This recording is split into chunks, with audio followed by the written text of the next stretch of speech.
Now it was time for the money changers to get back to the business of a new private central bank for America. During the early 1900s, men like J.P. Morgan led the charge. One final panic would be necessary to focus the nation's attention on the supposed need for a central bank.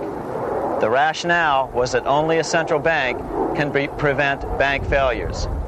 Morgan was clearly the most powerful banker in America and a suspected agent for the Rothschilds. Morgan had helped finance John D. Rockefeller's Standard Oil empire. He had also helped finance the monopolies of Edward Harriman in railroads, of Andrew Carnegie in steel, and of others in numerous industries.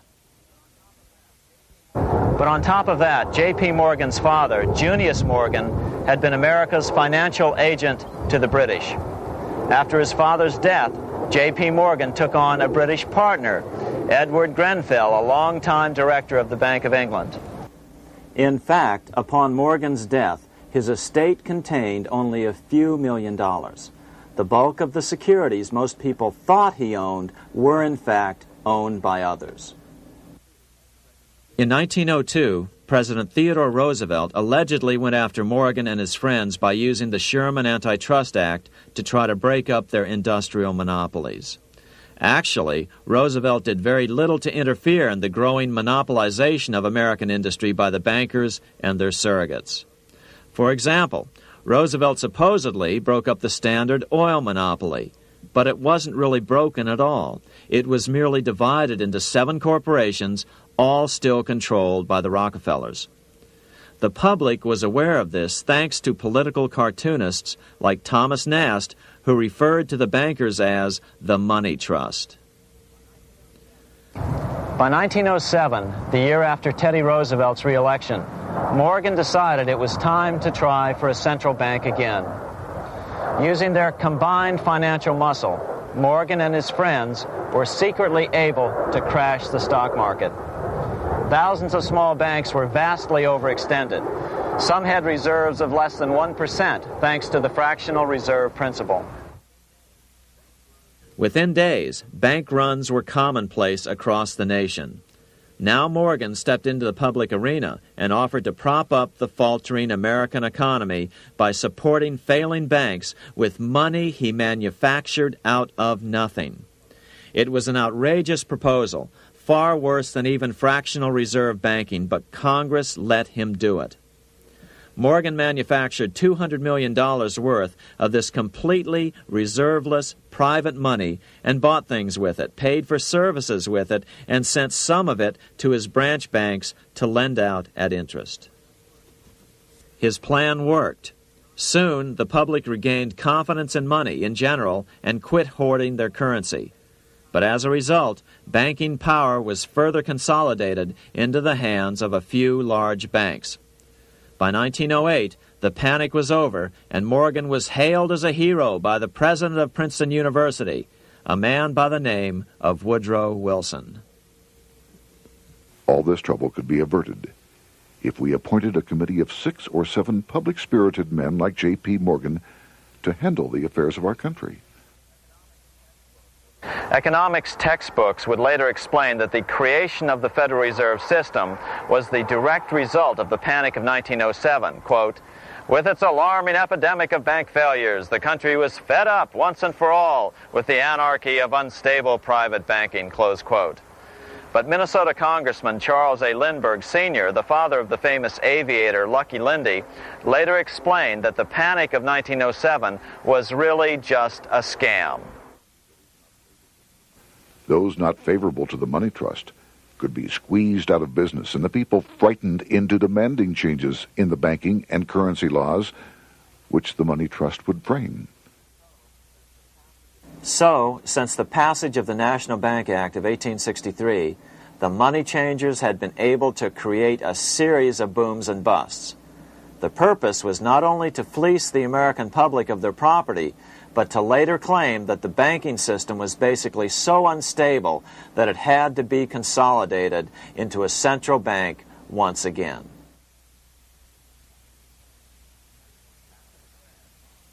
After the crash, Teddy Roosevelt, in response to the Panic of 1907, signed into law a bill creating something called the National Monetary Commission. The commission was to study the banking problem and make recommendations to Congress. Of course, the commission was packed with Morgan's friends and cronies. The chairman was a man named Senator Nelson Aldrich from Rhode Island. Aldrich represented the Newport, Rhode Island homes of America's richest banking families.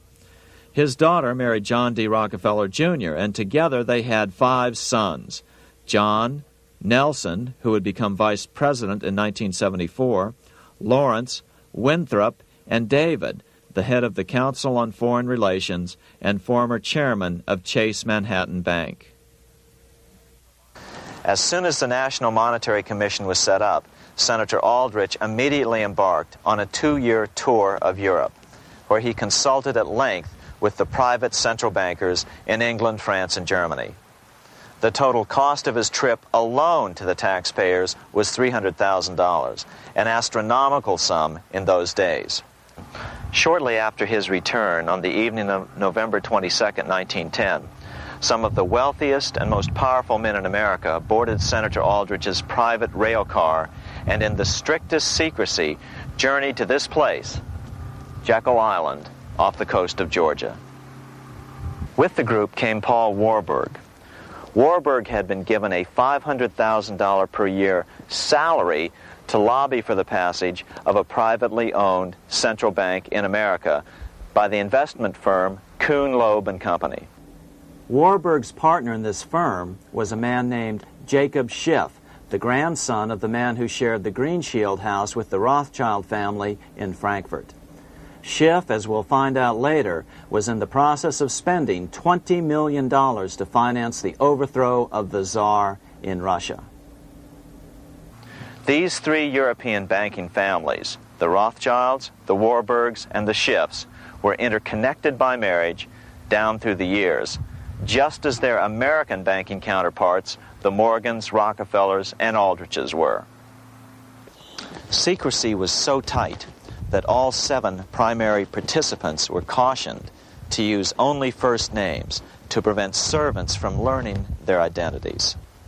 Years later, one participant, Frank Vanderlip, president of National City Bank of New York and a representative of the Rockefeller family, confirmed the Jekyll Island trip in a February 9, 1935 edition of the Saturday Evening Post.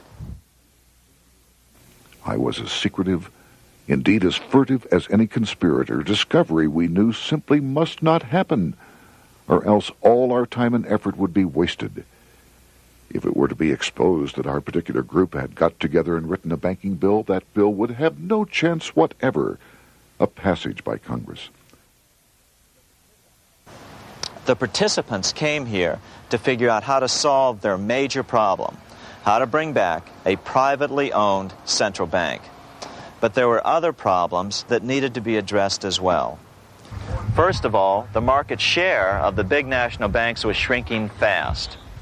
In the first 10 years of the century, the number of U.S. banks had more than doubled to over 20,000. By 1913, only 29% of all banks were national banks, and they held only 57% of all deposits. As Senator Aldrich later admitted in a magazine article, before passage of this act, the New York bankers could only dominate the reserves of New York. Now, we are able to dominate the bank reserves of the entire country.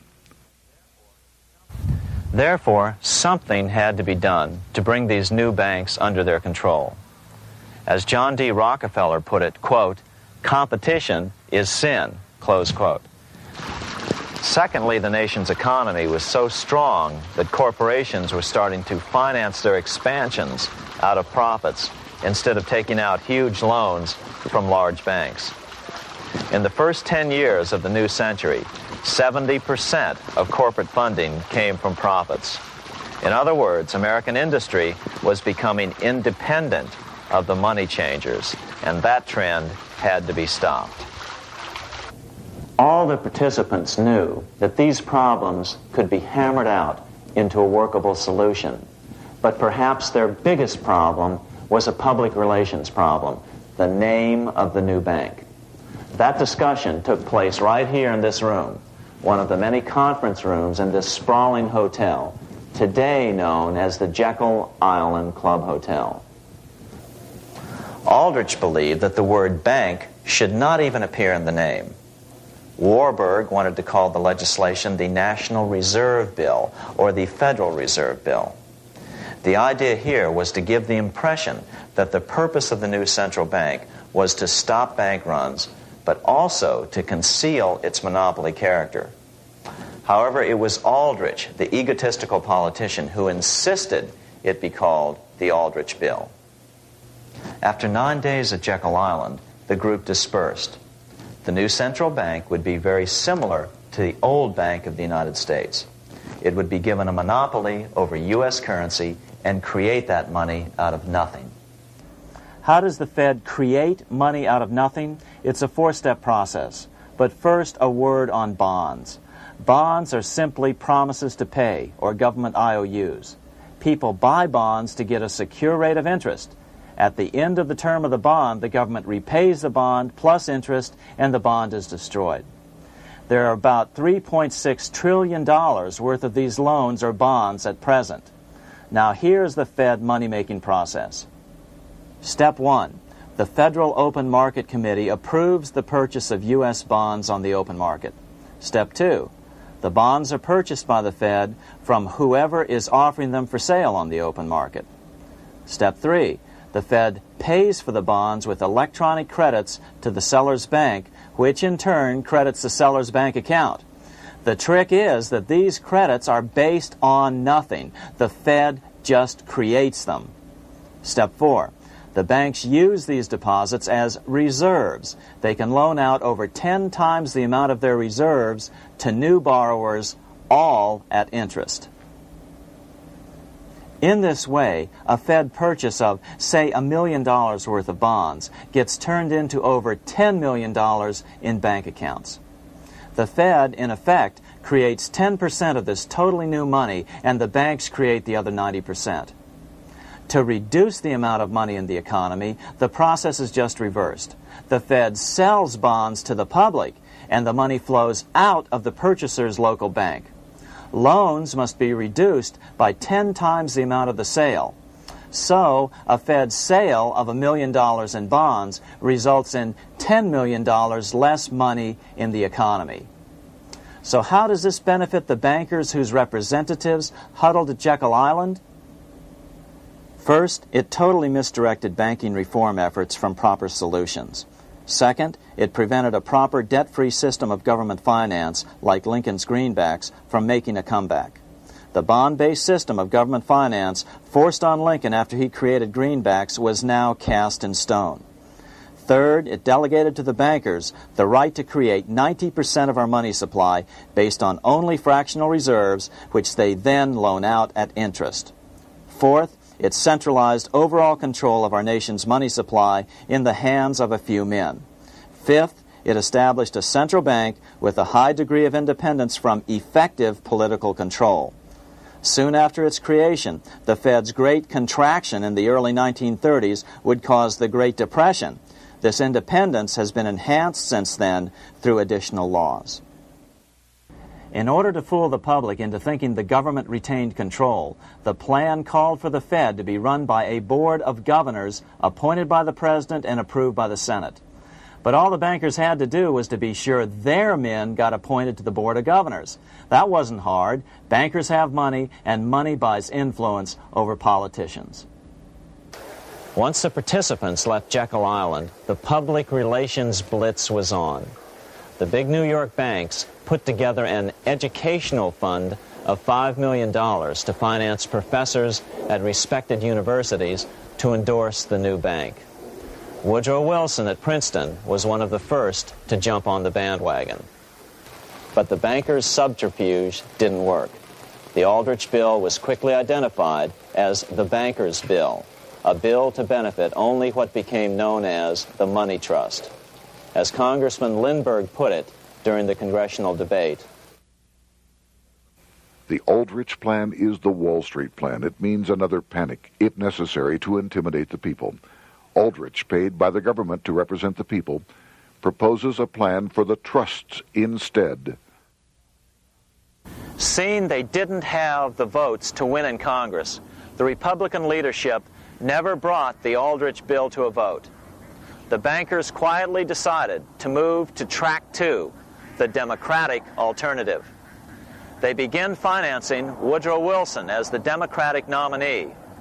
As respected historian James Perloff put it, Wall Street financier Bernard Baruch was put in charge of Wilson's education. Baruch brought Wilson to the Democratic Party headquarters in New York in 1912, leading him like one would a poodle on a string. Wilson received an indoctrination course from the leaders convened there. So now the stage was set. The money changers were poised to install their privately owned central bank once again. The damage President Andrew Jackson had done 76 years earlier had been only partly repaired with the passage of the National Bank Act during the Civil War. Since then, the battle had raged on across the decades. The Jacksonians became the greenbackers, who became the hardcore supporters of William Jennings Bryan. With Bryan leading the charge, these opponents of the money changers, ignorant of Baruch's tutelage, now threw themselves behind Democrat Woodrow Wilson. They and Bryan would soon be betrayed.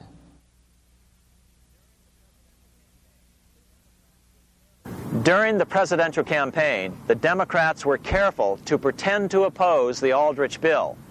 As Representative Lewis McFadden, himself a Democrat, as well as chairman of the House Banking and Currency Committee, explained it 20 years after the fact.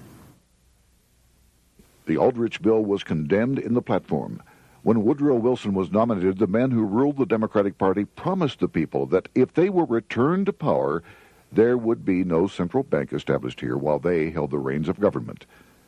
13 months later, that promise was broken, and the Wilson administration, under the tutelage of those sinister Wall Street figures who stood behind Colonel House, established here in our free country the worm-eaten, monarchical institution of the King's Bank, to control us from the top downward and to shackle us from the cradle to the grave.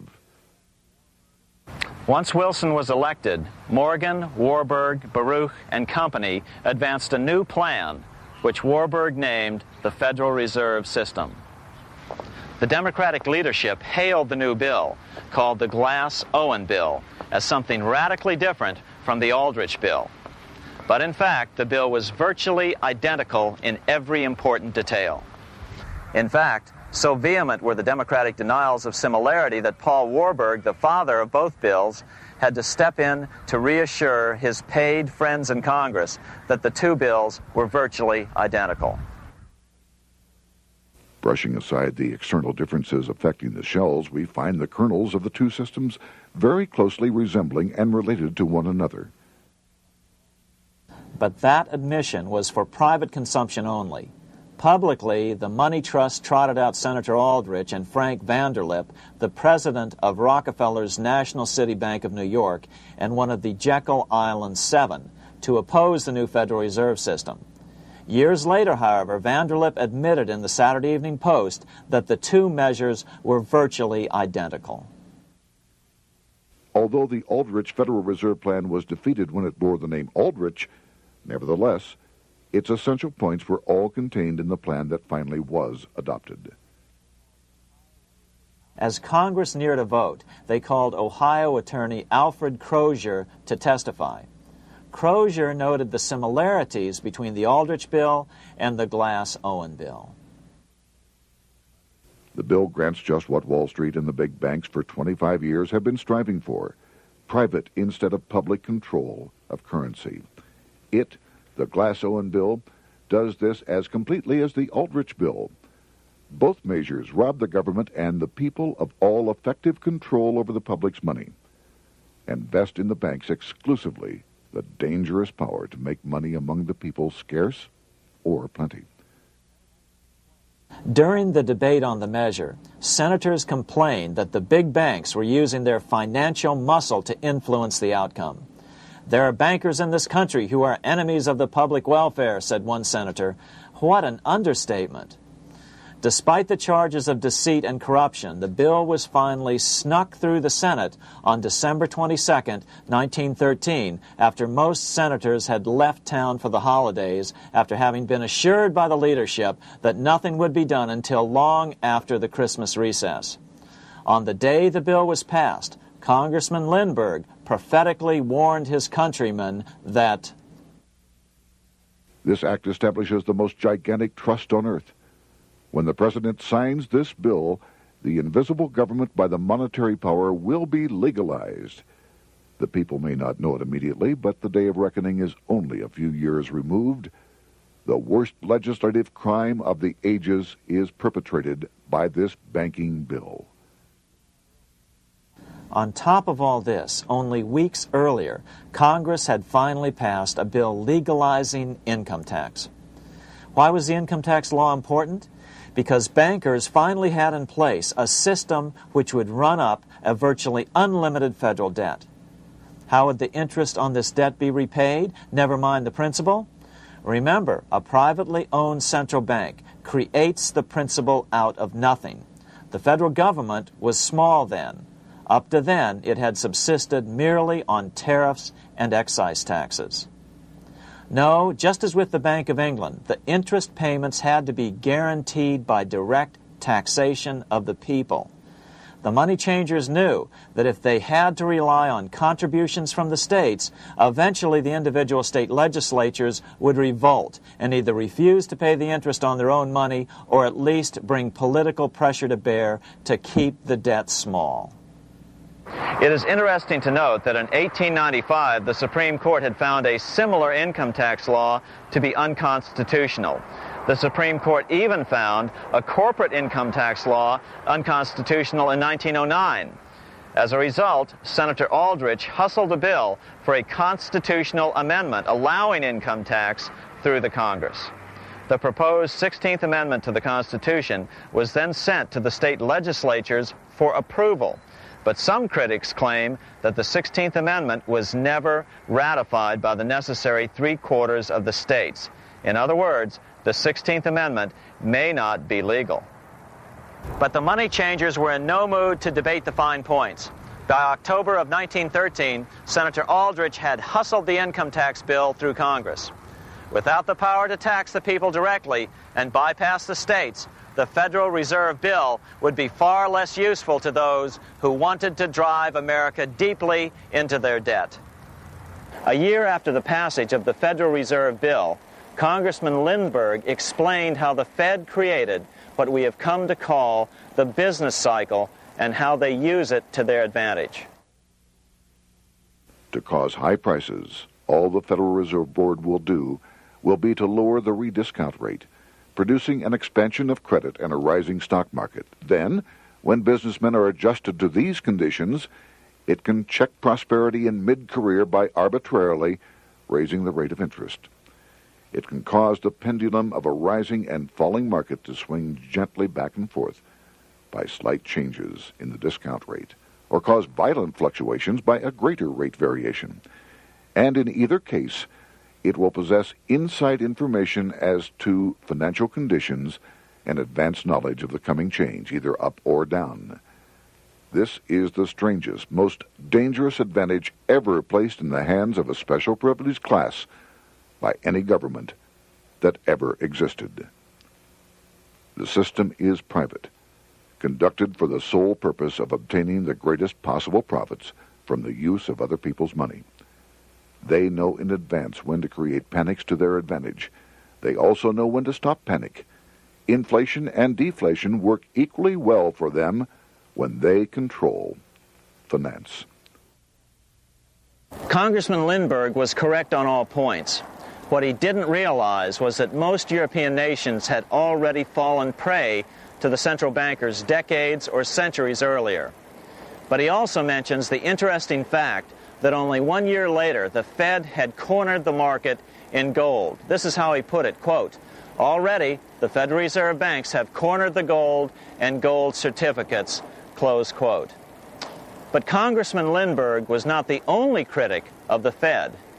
Congressman Lewis McFadden, the chairman of the House Banking and Currency Committee from 1920 to 1931, remarked that the Federal Reserve Act brought about a superstate controlled by international bankers and international industrialists acting together to enslave the world for their own pleasure. Notice how McFadden saw the international character of the stockholders of the Federal Reserve. Another chairman of the House Banking and Currency Committee in the 1960s, Wright Patman from Texas, put it this way. In the United States today, we have in effect two governments. We have the duly constituted government, then we have an independent, uncontrolled, and uncoordinated government in the Federal Reserve System, operating the money powers which are reserved to Congress by the Constitution. Even the inventor of the electric light, Thomas Edison, joined the fray in criticizing the system of the Federal Reserve. If our nation can issue a dollar bond, it can issue a dollar bill. The element that makes the bond good makes the bill good also. The difference between the bond and the bill is the bond lets money brokers collect twice the amount of the bond and an additional 20%, whereas the currency pays nobody but those who contribute directly in some useful way. It is absurd to say that our country can issue $30 million in bonds and not $30 million in currency. Both are promises to pay. But one promise fattens the usurers, and the other helps the people. 3 years after the passage of the Federal Reserve Act, even President Wilson began to have second thoughts about what had been unleashed during his first term in office. We have come to be one of the worst ruled, one of the most completely controlled governments in the civilized world, no longer a government of free opinion, no longer a government by a vote of the majority, but a government by the opinion and duress of a small group of dominant men. Some of the biggest men in the United States in the field of commerce and manufacture are afraid of something. They know that there is a power somewhere so organized, so subtle, so watchful, so interlocked, so complete, so pervasive, that they had better not speak above their breath when they speak in condemnation of it. Before his death in 1924, President Wilson realized the full extent of the damage he had done to America when he confessed, "I have unwittingly ruined my government." So finally, the money changers, those who profit by manipulating the amount of money in circulation, had their privately owned central bank installed again in America. The major newspapers, which they also owned, hailed passage of the Federal Reserve Act of 1913, telling the public that now depressions could be scientifically prevented. The fact of the matter was that now depressions could be scientifically created.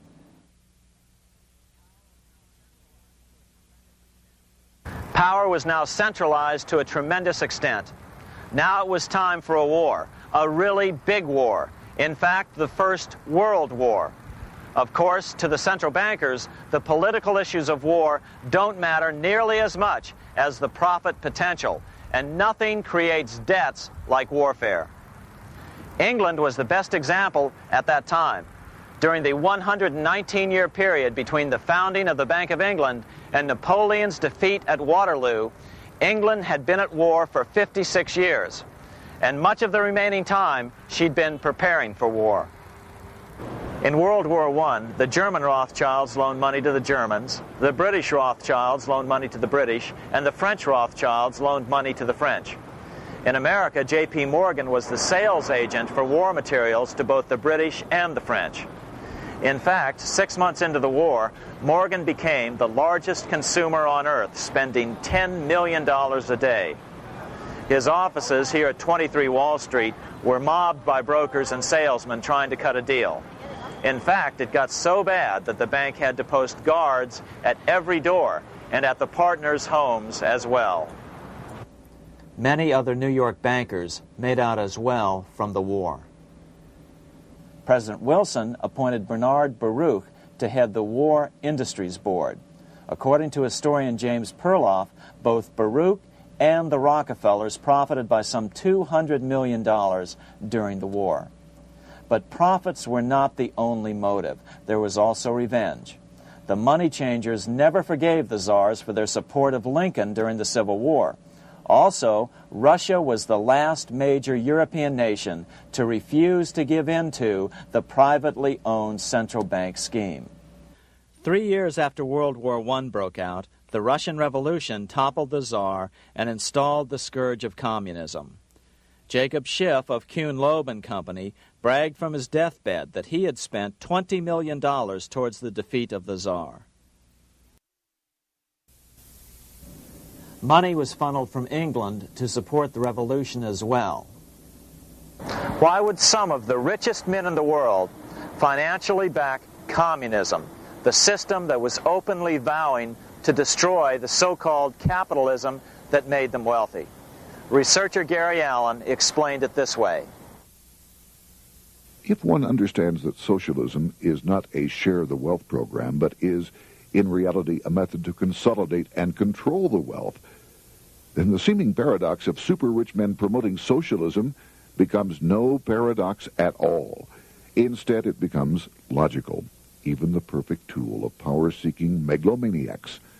Communism, or more accurately socialism, is not a movement of the downtrodden masses, but of the economic elite.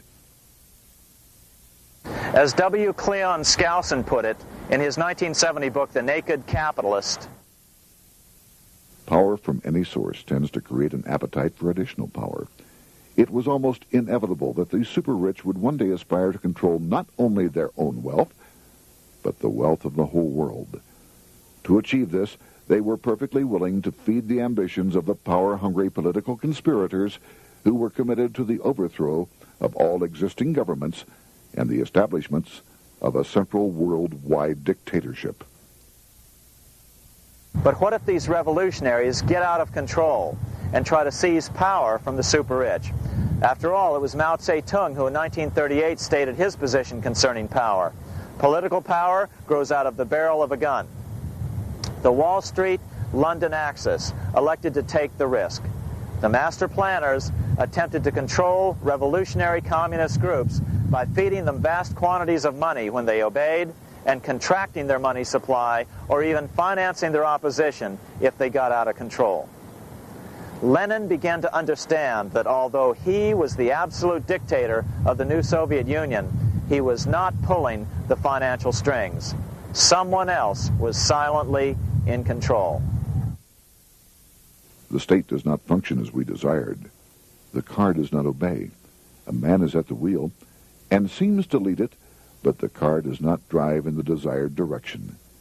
It moves as another force wishes.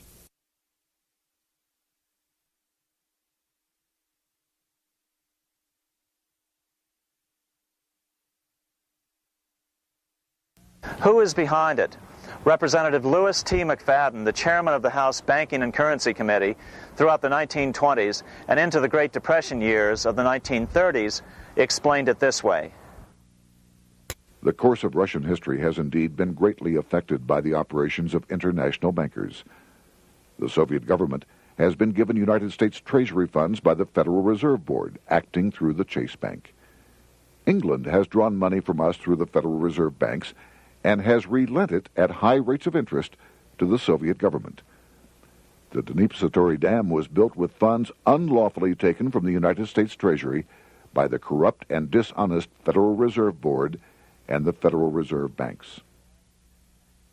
In other words, the Fed and the Bank of England, at the behest of the international bankers who controlled them, were creating a monster, one which would fuel 7 decades of unprecedented communist revolution, warfare, and most importantly, debt.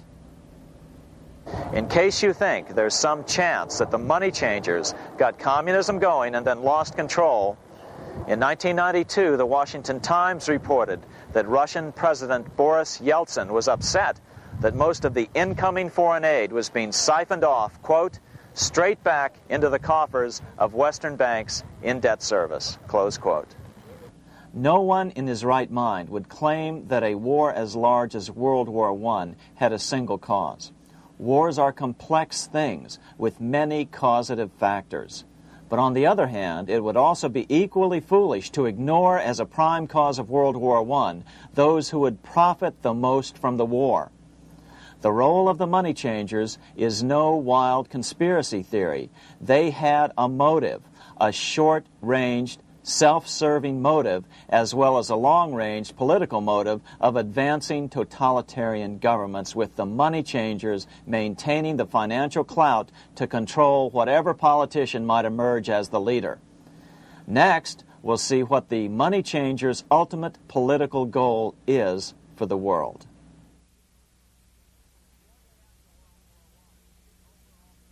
Shortly after World War I, the overall political agenda of the money changers began to be clear. Now that they controlled national economies individually, the next step was the ultimate form of consolidation, world government. The new world government proposal was given top priority at the Paris Peace Conference after World War I. It was called the League of Nations, but much to the surprise of Paul Warburg and Bernard Baruch, who attended the peace conference with President Wilson, the world was not yet ready to dissolve national boundaries. Nationalism still beats strong in the human breast. For example, Lord Curzon, the British Foreign Secretary, called the League of Nations a good joke, even though it was the stated policy of the British government to support it. To the humiliation of President Wilson, the U.S. Congress wouldn't ratify the League either. Despite the fact that it had been ratified by many other nations, without money flowing from the U.S. Treasury, the League died. After World War I, the American public had grown tired of the internationalist policies of Democrat Woodrow Wilson. In the presidential election of 1920, Republican Warren Harding won a landslide victory with over 60% of the vote. Harding was an ardent foe of both Bolshevism and the League of Nations. His election, which opened a 12-year run of Republican presidents in the White House, led to an unprecedented era of prosperity known as the Roaring Twenties. Despite the fact that the war had brought America a debt 10 times larger than its Civil War debt, still the American economy surged. Gold had poured into the country during the war, and it continued to do so afterwards.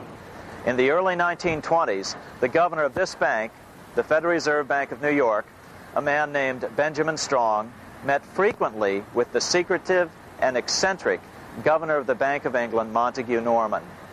Norman was determined to replace the gold England had lost to the U.S. during World War I and return the Bank of England to its former position of dominance in world finance. On top of that, rich with gold, the American economy might get out of control again, just like it had done after the Civil War.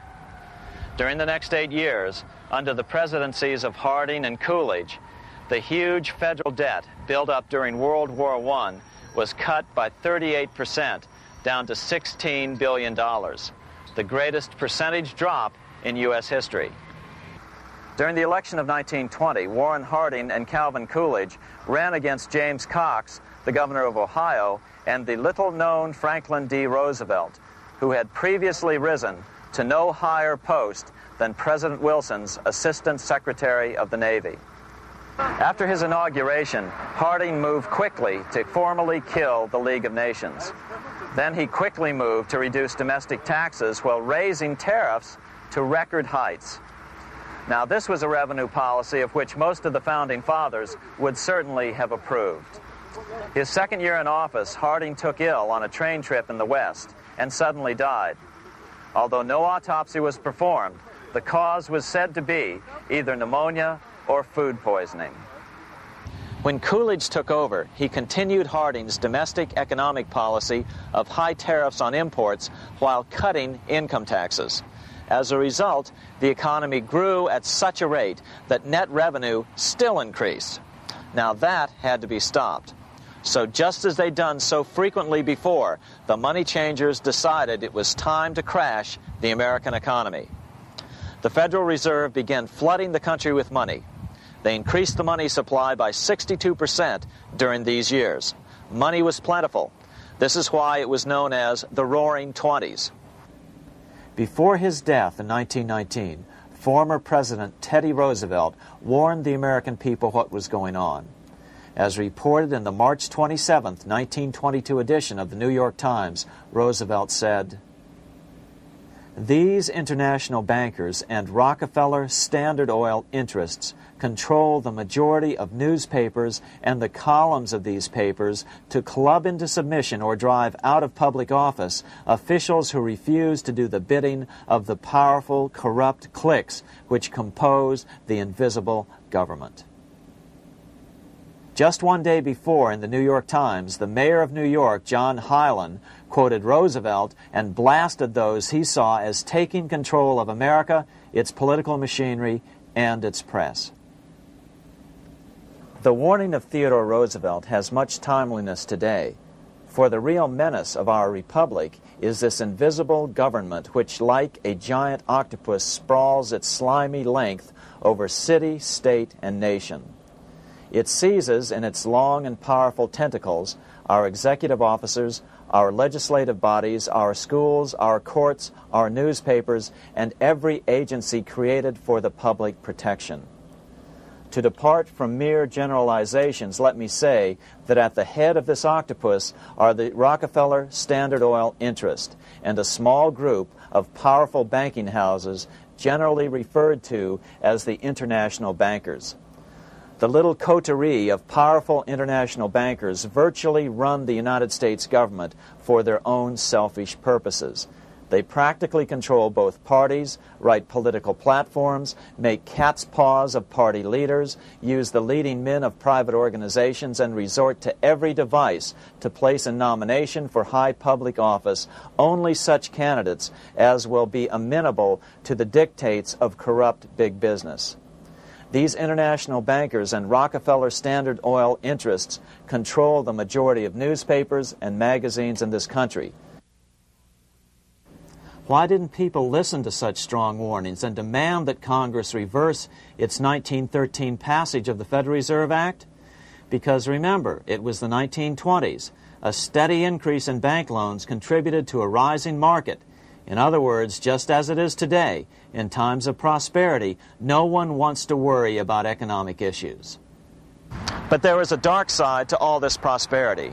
Businesses expanded and became strung out on credit. Speculation in the booming stock market became rampant. Although everything looked rosy, it was a castle made of sand. When all was in readiness, in April of 1929, Paul Warburg, the father of the Federal Reserve, sent out a secret advisory warning his friends that a collapse and nationwide depression was certain. In August of 1929, the Fed began to tighten money. It is not a coincidence that the biographies of all the Wall Street giants of that era, John D. Rockefeller, J.P. Morgan, Bernard Baruch, etc., all marvel that they got out of the stock market just before the crash and put all their assets in cash or gold. On October 24th, 1929, the big New York bankers called in their 24-hour broker call loans. This meant that both stockbrokers and customers had to dump their stocks on the market to cover their loans, no matter what price they had to sell them for. As a result, the market tumbled, and that day was known as Black Thursday. According to John Kenneth Galbraith, writing in The Great Crash, 1929, at the height of the selling frenzy, Bernard Baruch brought Winston Churchill into the visitors' gallery of the New York Stock Exchange here to witness the panic and impress him with his power over the wild events down on the floor. Congressman Louis McFadden, chairman of the House Committee on Banking and Currency from 1920 to 1931, knew who to blame. He accused the Fed and the international bankers of orchestrating the crash. It was not accidental. It was a carefully contrived occurrence. The international bankers sought to bring about a condition of despair here so that they might emerge as rulers of us all. But McFadden went even farther. He openly accused them of causing the crash in order to steal America's gold. In February 1931, in the midst of the Depression, he put it this way. I think it can hardly be disputed that the statesmen and financiers of Europe are ready to take almost any means to reacquire rapidly the gold stock which Europe lost to America as the result of World War I.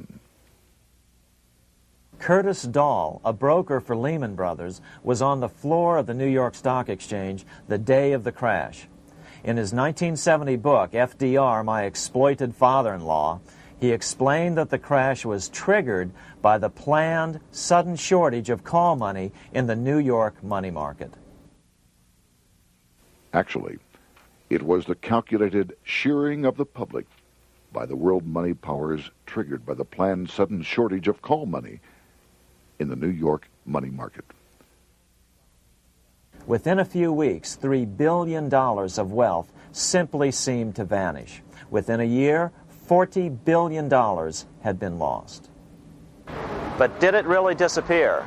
Or was it simply consolidated in fewer hands? And what did the Federal Reserve do? Instead of moving to help the economy out by quickly lowering interest rates to stimulate the economy, the Fed continued to brutally contract the money supply further, deepening the Depression. Between 1929 and 1933, the Fed reduced the money supply by an additional 33%. Although most Americans have never heard that the Fed was the cause of the Depression, this is well known among top economists. Milton Friedman, the Nobel Prize-winning economist now of Stanford University, said the same thing in a National Public Radio interview in January of 1996. The Federal Reserve definitely caused the Great Depression by contracting the amount of currency in circulation by 1/3 from 1929 to 1933. But the money lost by most Americans during the Depression didn't just vanish. It was just redistributed into the hands of those who had gotten out just before the crash and had purchased gold, which is always a safe place to put your money just before a depression. But America's money also went overseas. Incredibly, as President Hoover was heroically trying to rescue banks and prop up businesses, with millions of Americans starving as the Great Depression deepened, millions of dollars were being spent rebuilding Germany from damage sustained during World War I. 8 years before Hitler would invade Poland, Representative Louis McFadden, chairman of the House Banking and Currency Committee, warned Congress that Americans were paying for Hitler's rise to power. After World War I, Germany fell into the hands of the German international bankers. Those bankers bought her, and they now own her lock, stock, and barrel.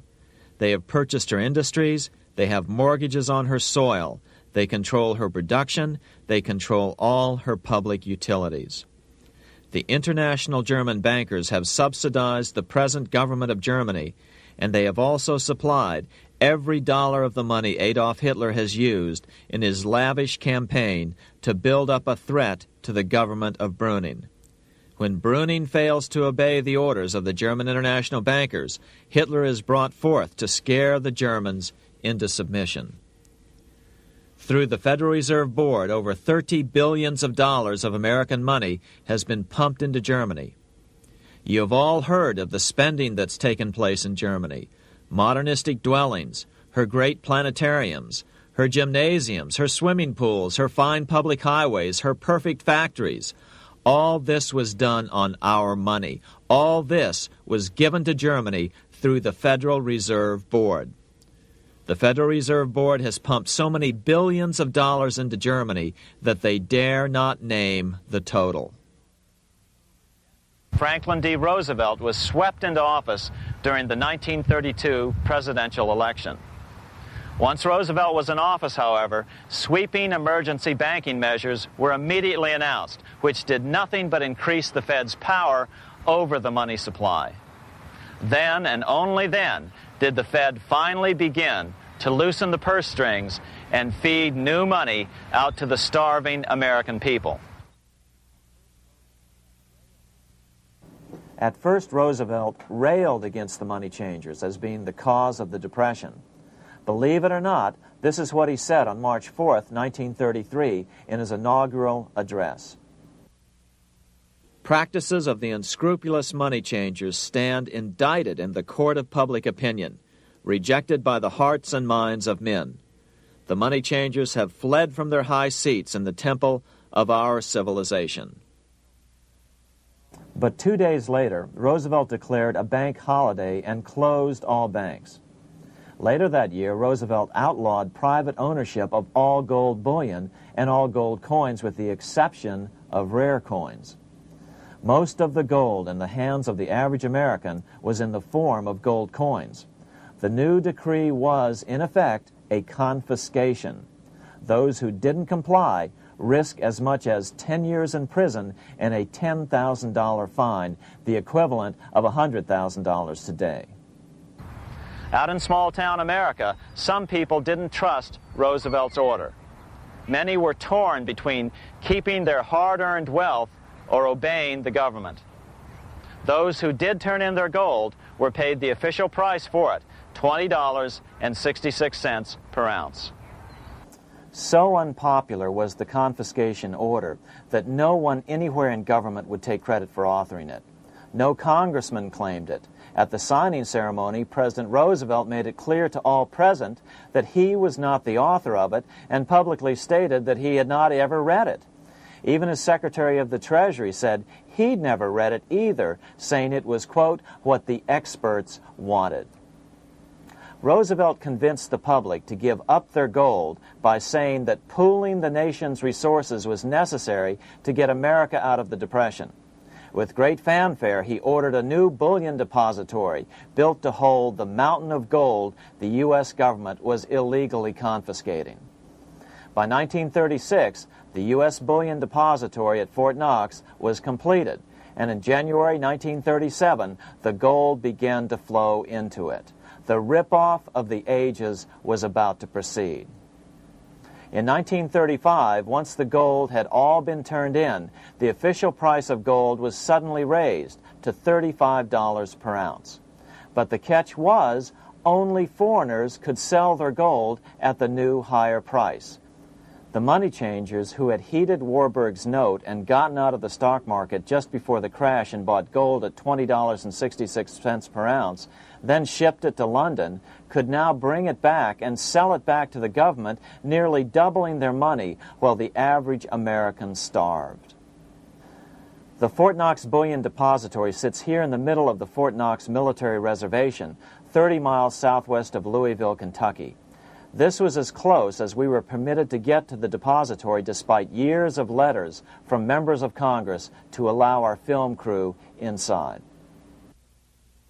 The 4-acre grounds immediately surrounding the building are guarded by an electrified steel fence, an open moat, and 4 machine gun-armed guard pillboxes at the structure's corners. When the gold began arriving on January 13, 1937, there was unprecedented security. Thousands of official guests watched the arrival of a 9-car train from Philadelphia, guarded by armed soldiers, postal inspectors, Secret Servicemen, and guards from the U.S. Mint. It was all great theater. America's gold supply from across the land had been pooled, supposedly for the public benefit, and then safely tucked into Fort Knox. But all that security would soon be breached by the government itself.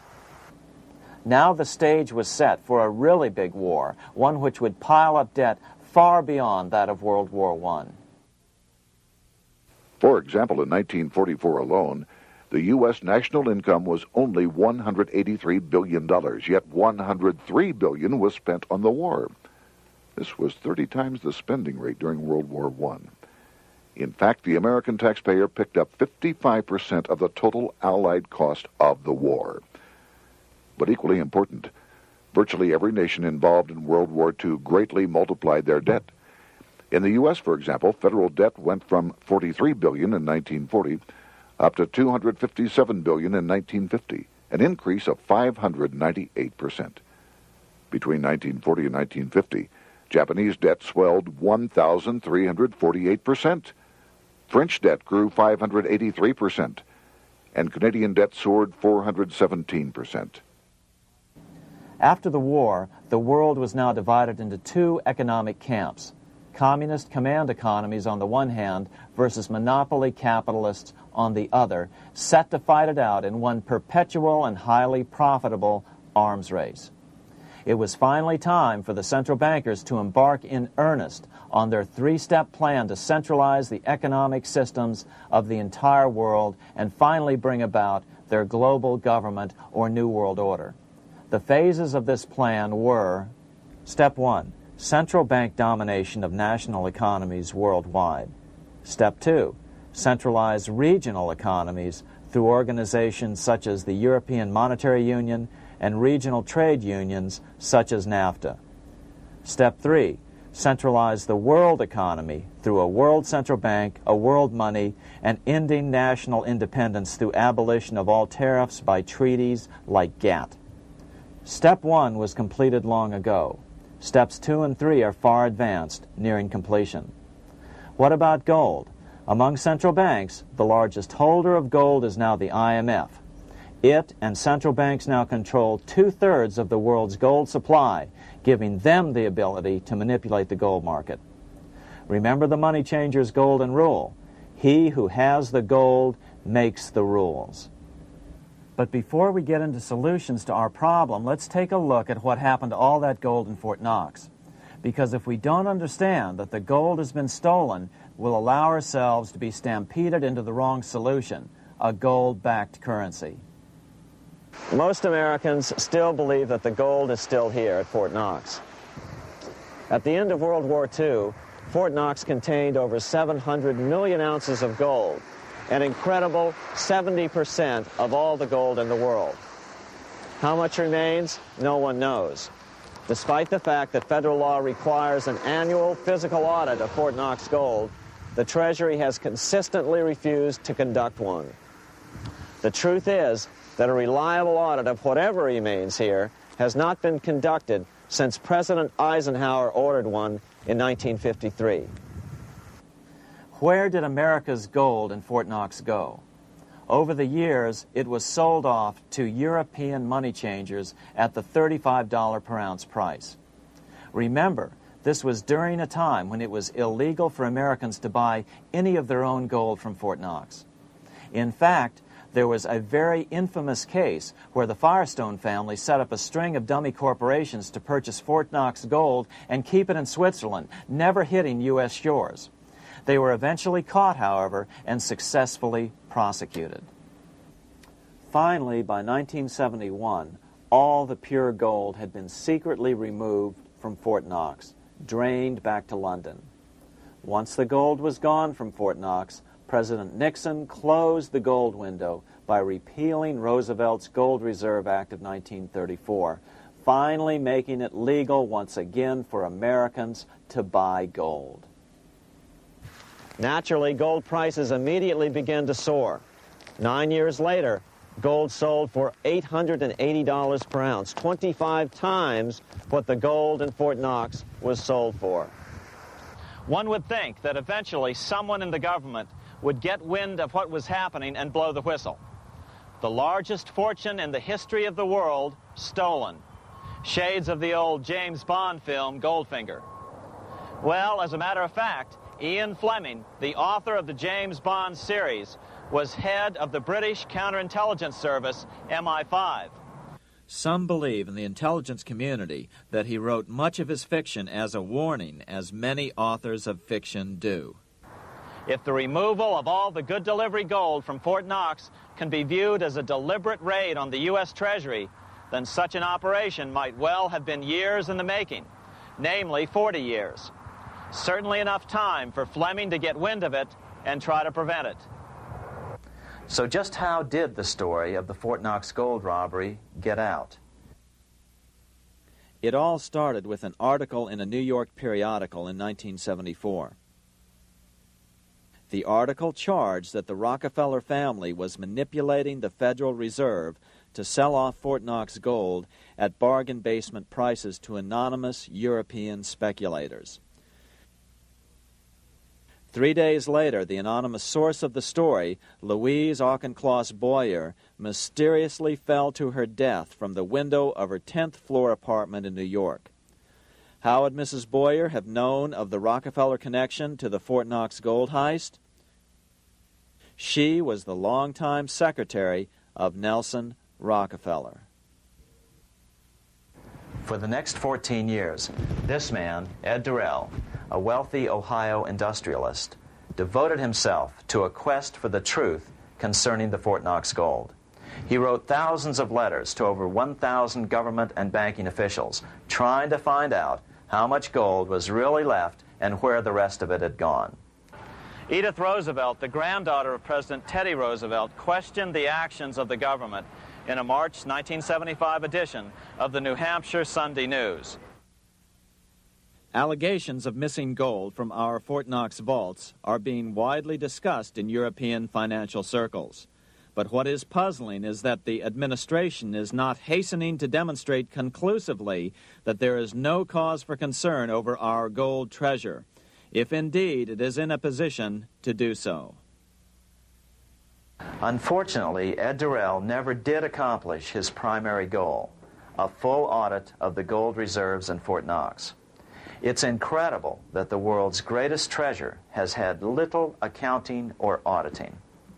This gold belonged to the American people, not the Federal Reserve and their foreign owners. One thing is certain, the government could blow all of this speculation away in a few days with a well-publicized audit under the searing lights of media cameras. It has chosen not to do so. One must conclude that they are afraid of the truth such an audit would reveal. What is the government so afraid of? Here's the answer. When President Ronald Reagan took office in 1981, his conservative friends urged him to study the feasibility of returning to a gold standard as the only way to curb government spending. It sounded like a reasonable alternative, so President Reagan appointed a group of men called the Gold Commission to study the situation and report back to Congress. What Reagan's Gold Commission reported back to Congress in 1982 was the following shocking revelation concerning gold.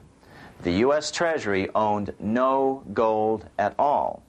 All the gold that was left in Fort Knox was now owned by the Federal Reserve, a group of private bankers, as collateral against the national debt. The truth of the matter is that never before has so much money been stolen from the hands of the general public and put into the hands of a small group of private investors, the money changers.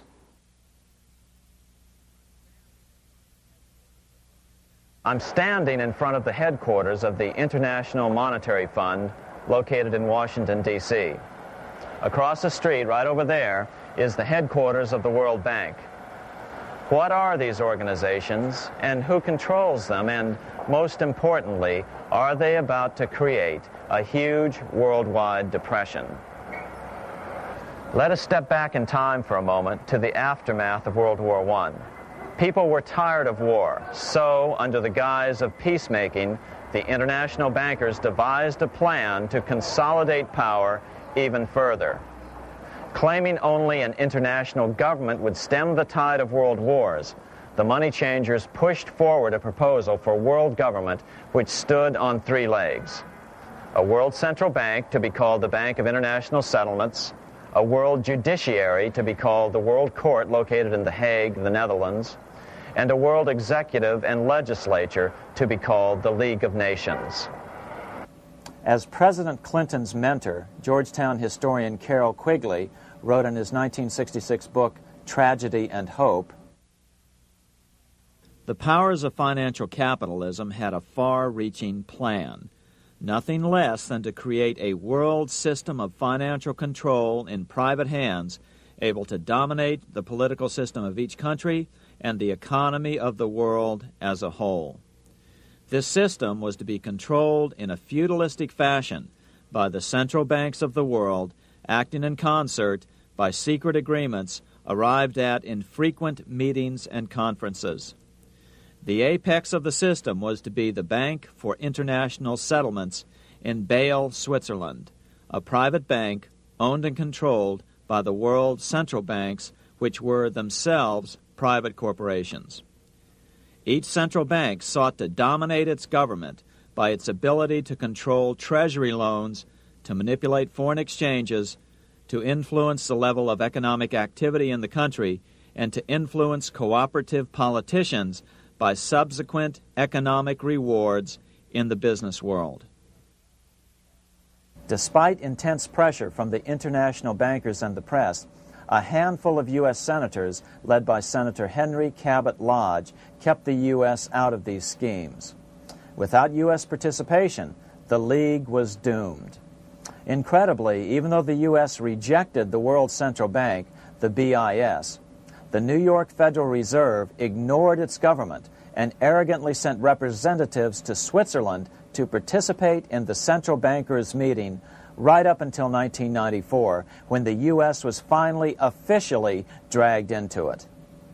Their world government schemes thwarted, the bankers resorted to the old formula: another war to wear down the resistance to world government while reaping handsome profits. To this end, Wall Street helped resurrect Germany through the Thyssen banks, which were affiliated with the Harriman interest in New York, just as the Chase Bank had assisted in the financing of the Bolshevik Revolution in Russia during World War I. Chase Bank was controlled by the Rockefeller family. Subsequently, it was merged with Warburg's Manhattan Bank to form the Chase Manhattan Bank. Now this has merged with Chemical Bank of New York, making it the largest Wall Street bank. Their strategy worked. Even before World War II was over, world government was back on track. In 1944, at Bretton Woods, New Hampshire, the International Monetary Fund and the World Bank were approved with full U.S. participation. The Second League of Nations, renamed the United Nations, was approved in 1945. Soon, a new international court system was functioning as well. All effective opposition to these international bodies before the war had evaporated in the heat of war, just as planned. These new organizations simply repeated on a world scale what the National Banking Act of 1864 and the Federal Reserve Act of 1913 had established in the U.S. They created a banking cartel composed of the world's central banks, which gradually assumed the power to dictate credit policies to the banks of all the nations. For example, just as the Federal Reserve Act authorized the creation of a new national fiat currency called Federal Reserve Notes, the IMF has been given the authority to issue a world fiat money called Special Drawing Rights, or SDRs. To date, the IMF has created in excess of $30 billion worth of SDRs. Member nations are being pressured to make their currencies fully exchangeable for SDRs. In 1968, Congress approved laws authorizing the Fed to accept SDRs as reserves in the U.S. and to issue Federal Reserve notes in exchange for SDRs. What does that mean? It means that in the U.S., SDRs are already a part of our lawful money. And what about gold? SDRs are already partially backed by gold. And with 2/3 of world gold now in the hands of central banks, the money changers can go about structuring the world's economic future in whichever way they deem most profitable. Keep in mind, just as the Fed is controlled by its Board of Governors, the IMF is controlled by its Board of Governors, which are either the heads of the different central banks or the heads of the various national treasury departments dominated by their central banks. Voting power in the IMF gives the U.S. and the U.K., that is to say the Fed and the Bank of England, effective control. Just as the Fed controls the amount of money in the U.S., the BIS, IMF, and World Bank control the money supply for the world.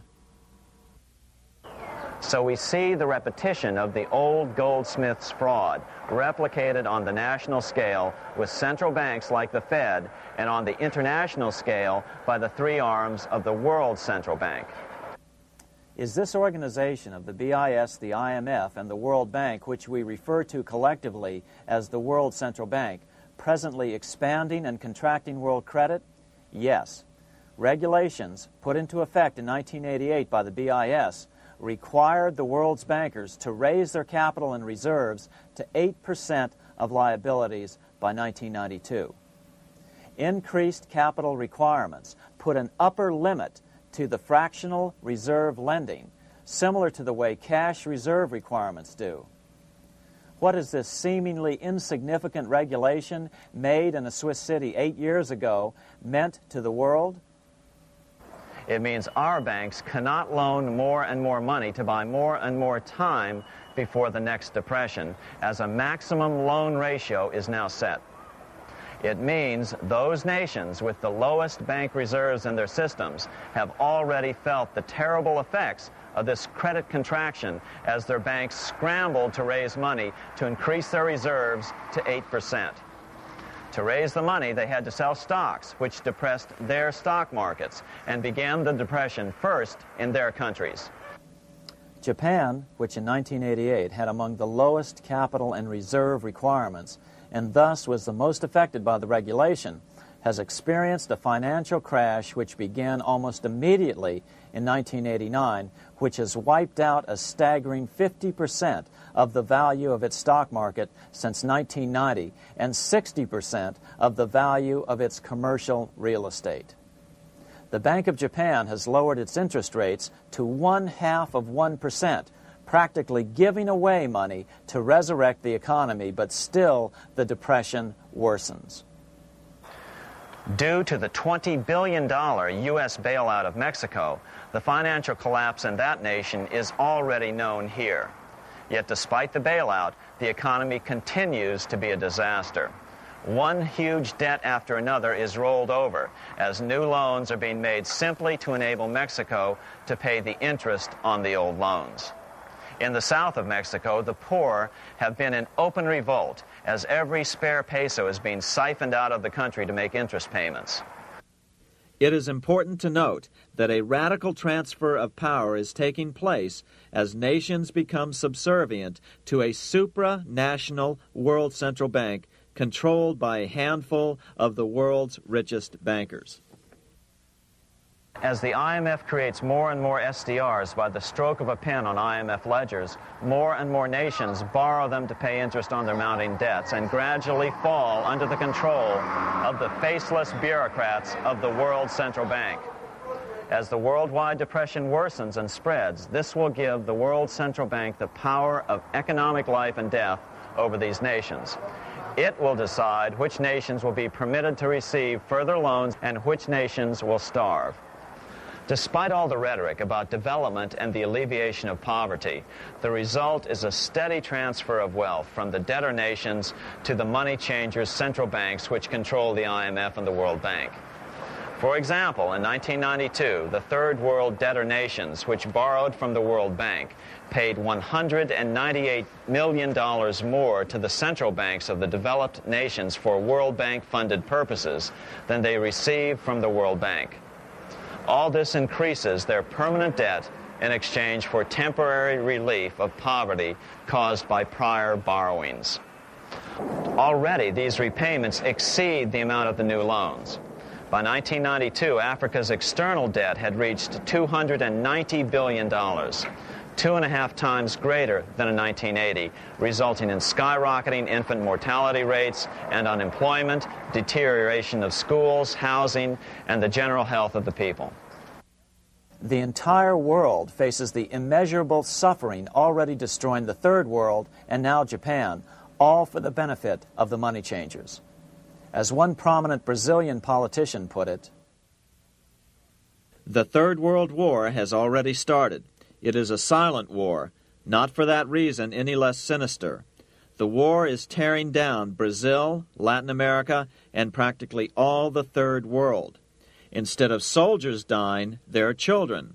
It is a war over the Third World debt, one which has as its main weapon interest, a weapon more deadly than the atom bomb, more shattering than a laser beam."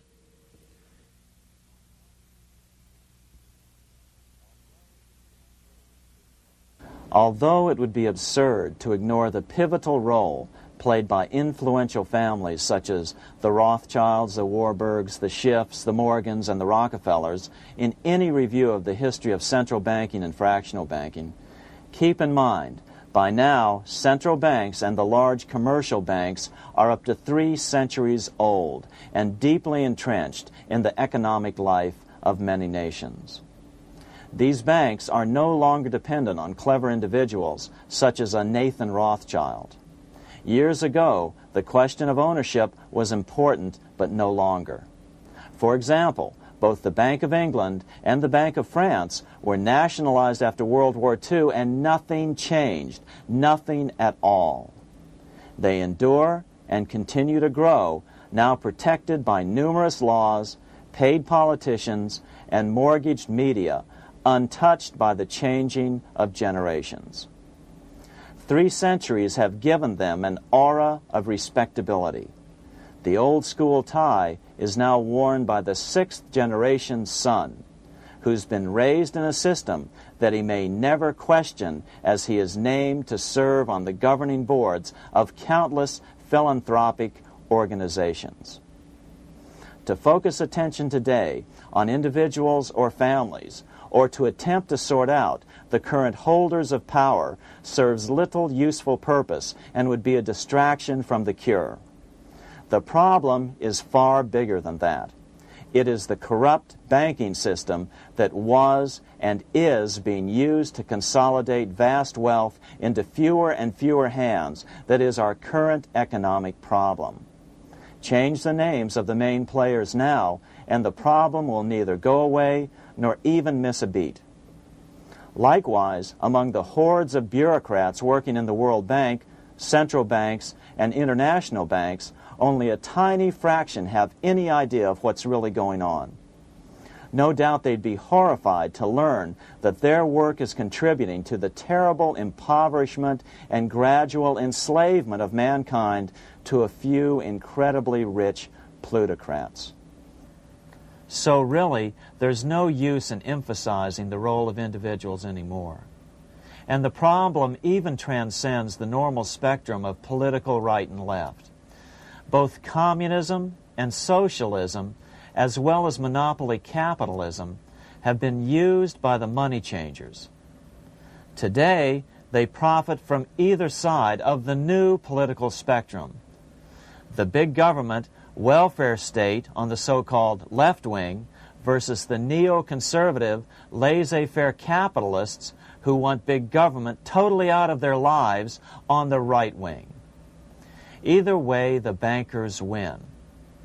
Monetary reform is the most important political issue facing this nation. That clarified, let's proceed to the conclusions in the spirit Lincoln declared, with malice towards none, with charity towards all. At the start of this video, we ask a number of troubling questions. Let's be sure we've answered them. What's going on in America today? Why are we over our heads in debt? Why can't the politicians bring debt under control? Why are we over our heads in debt? Because we're laboring under a debt money system that is designed and controlled by private bankers. Now, some will argue that the Federal Reserve System is a quasi-governmental agency. But the President appoints only 2 of the 7 members of the Federal Reserve Board of Governors every 4 years. And he appoints them to 14-year terms, far longer than his own. The Senate does confirm those appointments, but the whole truth is that the President wouldn't dare appoint anyone to that board of whom Wall Street does not approve. Of course, this does not preclude the possibility that some honorable men may be appointed to the Board of Governors. But the fact is that the Fed is specifically designed to operate independently of our government, as are nearly all other central banks. Some argue that the Fed promotes monetary stability. We saw the current head of the Bank of England, Eddie George, claim that this was the most important role of a central bank. In fact, the Fed's record of stabilizing the economy shows it to be a miserable failure in this regard. Within the first 25 years of its existence, the Fed caused 3 major economic downturns, including the Great Depression, and for the last 30 years has shepherded the American economy into a period of unprecedented inflation. Again, this is not some wild conspiracy theory. It's a well-known fact among top economists. As Nobel Prize-winning economist Milton Friedman put it, the stock of money, prices, and output was decidedly more unstable after the establishment of the Federal Reserve System than before. The most dramatic period of instability in output was, of course, the period between the 2 wars, which includes the severe monetary contractions of 1920-21, 1929-33, and 1937-38.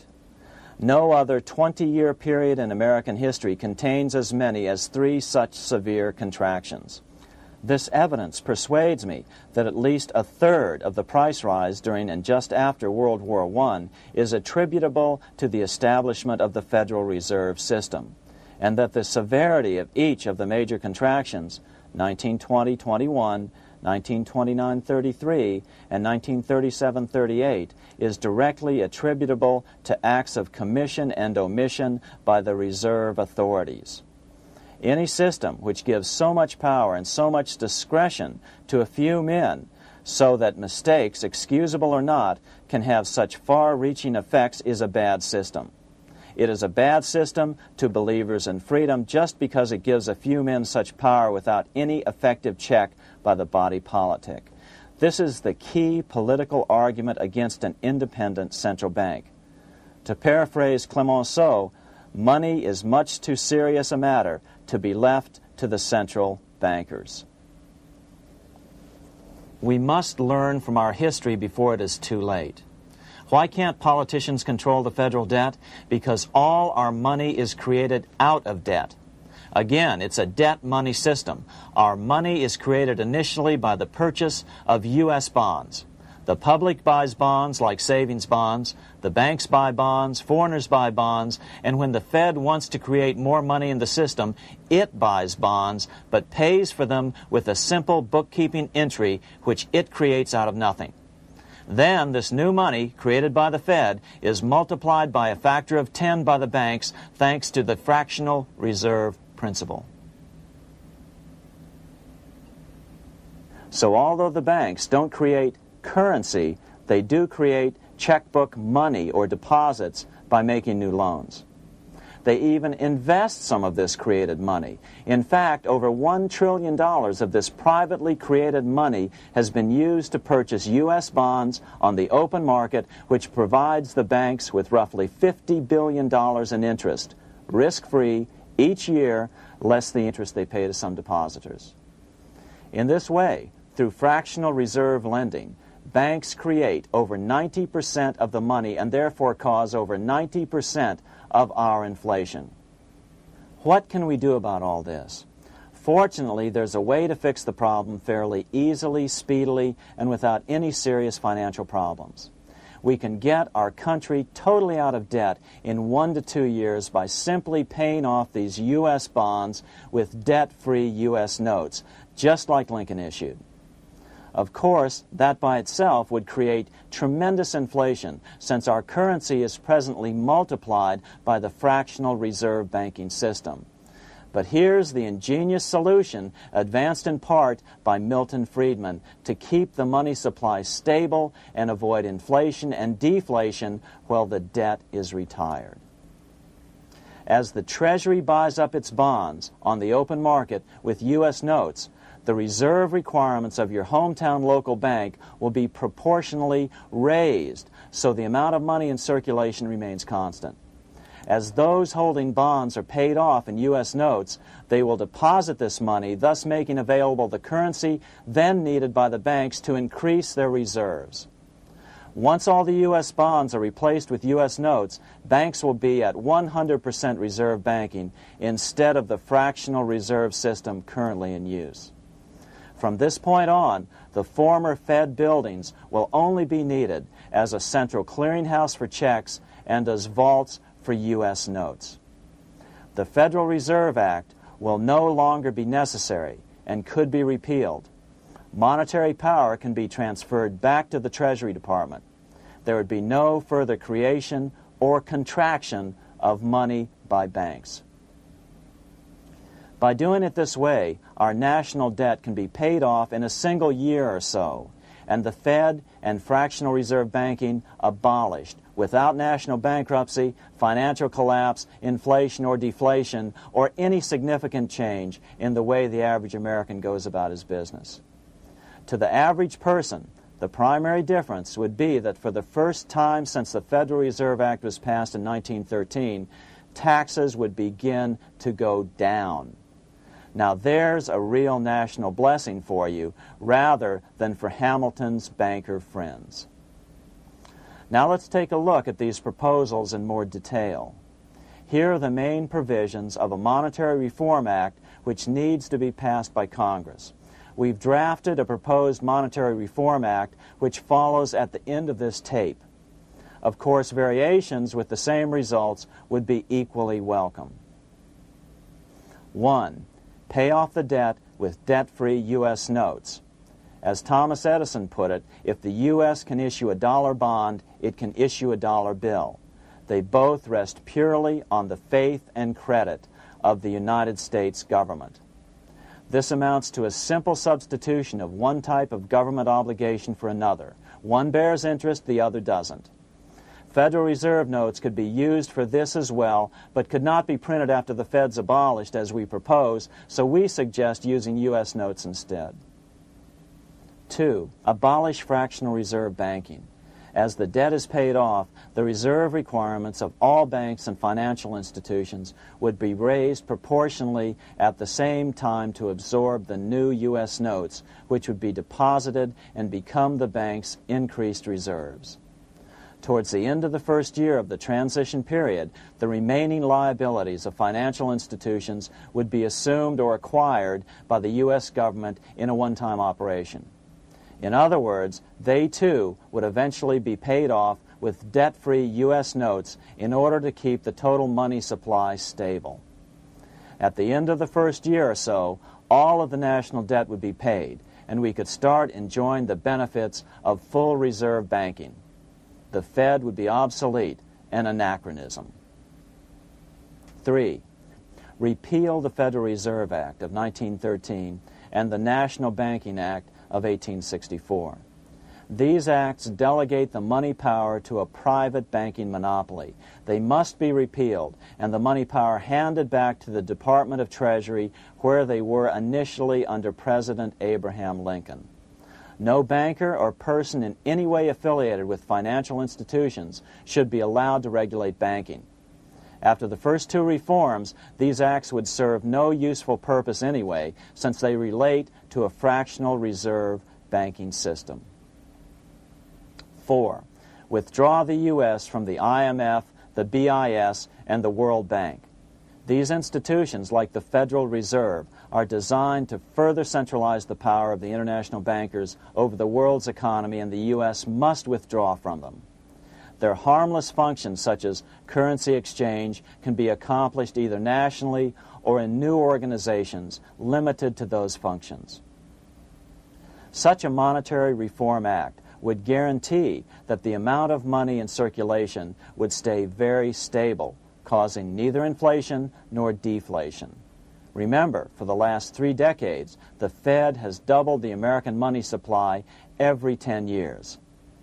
That fact and fractional reserve banking are the real causes of inflation and the reduction in our buying power, a hidden tax.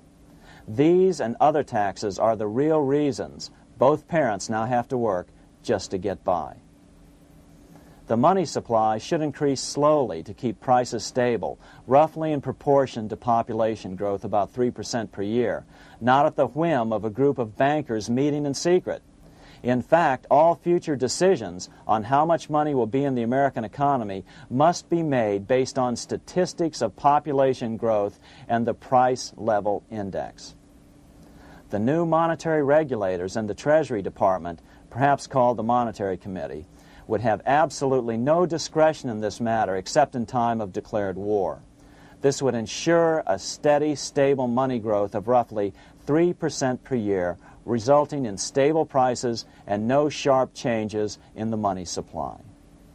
To make certain the process is completely open and honest, all deliberations would be public, not secret, as meetings of the Fed's Board of Governors are today. How do we know this will work? Because these steps remove the two major causes of economic instability, the Fed and fractional reserve banking, and the newest one as well, the BIS, Bank of International Settlements. But most importantly, the danger of a severe depression would be eliminated. Let's listen to Milton Friedman on the single cause of severe economic depressions. I know of no severe depression in any country or any time that was not accompanied by a sharp decline in the stock of money, and equally of no sharp decline in the stock of money that was not accompanied by a severe depression. Issuing our own currency is not a radical solution. It's been advocated by Presidents Jefferson, Madison, Jackson, Van Buren, and Lincoln. But it's been used at different times throughout Europe as well. Perhaps the best example is one of the small islands off the coast of France in the English Channel. Called Guernsey, it's been using debt-free money issues to pay for large building projects for nearly 200 years. Here we are on Guernsey, and this is the Guernsey Flower and Vegetable Market. Guernsey is one of the most successful examples of just how well a debt-free money system can work. In 1815, a committee was appointed to investigate how best to finance this new market. The impoverished island could not afford more new taxes, so the state's fathers decided to try a revolutionary idea: issue their own paper money. They were just colorful paper notes, backed by nothing, but the people of this tiny island agreed to accept them and trade with them. To be sure they circulated widely, they were declared to be good for the payment of taxes. Of course, this idea was nothing new. It was exactly what America had done before the American Revolution, and there are many other examples throughout the world. But it was new to Guernsey, and it worked miracles. This market is still in use, and remember, it was built for no debt to the people of this island state. But what if we follow Guernsey's example? How would the bankers react to these reforms? Certainly the international bankers' cartel will oppose reforms that do away with their control of the world's economies as they have in the past. But it is equally certain that Congress has the constitutional authority and responsibility to authorize the issuance of debt-free money, U.S. notes, and to reform the very banking laws it ill-advisedly enacted. Undoubtedly, the bankers will claim that issuing debt-free money will cause severe inflation or make other dire predictions. But remember, it is fractional reserve banking which is the real cause of over 90% of all inflation, not whether debt-free U.S. notes are used to pay for government deficits. In the current system, any spending excesses on the part of Congress are turned into more debt bonds, and the 10% purchased by the Fed are then multiplied many times over by the bankers, causing over 90% of all inflation. Our fractional reserve and debt-based banking system is the problem.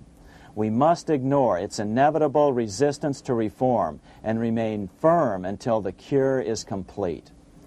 As the director of the Bank of England in the 1920s, Sir Josiah Stamp put it, referring to this modern fractional reserve banking system, "Banking is conceived in iniquity and born in sin. Bankers own the earth. Take it away from them, but leave them the power to create money and control credit, and with the flick of a pen, they will create enough money to buy it back again.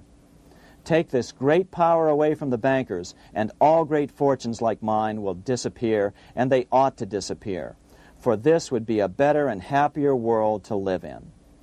But if you want to continue the slaves of bankers and pay the cost of your own slavery, let them continue to create money and to control credit." Americans are slowly figuring this out. Today, over 3,200 cities and counties have endorsed the proposal of a nonprofit organization called Sovereignty. The Sovereignty movement calls for Congress to authorize the Secretary of the Treasury to issue $90 billion per year of U.S. notes, not Federal Reserve notes nor debt-based bonds, to loan money interest-free to cities, counties, and school districts for needed capital improvements. Remarkably, and to their praise, the Community Bankers Association of Illinois, representing 515 member banks, has endorsed this sovereignty proposal, a good step in the right direction. As Milton Friedman has repeatedly pointed out, no severe depression can occur without a severe contraction of money. In our system, only the Fed, the Bank of International Settlements, with U.S. bankers' cooperation, or a combination of the largest Wall Street banks could cause a depression. In other words, our economy is so huge and resilient, a depression just can't happen by accident. Unless we reform our banking system, they will always have that power. They can pull the plug on our economy anytime they choose. The only solution is to abolish the Fed and the fractional reserve banking system and withdraw from the BIS. Only that will break the power of the international bankers over our economy. And keep in mind, a stock market crash itself cannot cause a severe depression. Only the severe contraction of our money supply can cause a severe depression. The stock market crash of 1929 only wiped out market speculators, mostly the small to medium ones, resulting in $3 billion in wealth changing hands. But it served as a smokescreen for a 33% contraction in credit by the Fed over the next 4 years, which resulted in over $40 billion in wealth from the American middle class being transferred to the big banks. Then, despite impotent howls of protest from a divided Congress, the independent Fed kept the money supply contracted for a full decade. Only World War II ended the terrible suffering the Fed inflicted on the American people. In a depression, the remaining wealth of the debt-burdened American middle class will be wiped out by unemployment, declining wages, and the resulting foreclosures.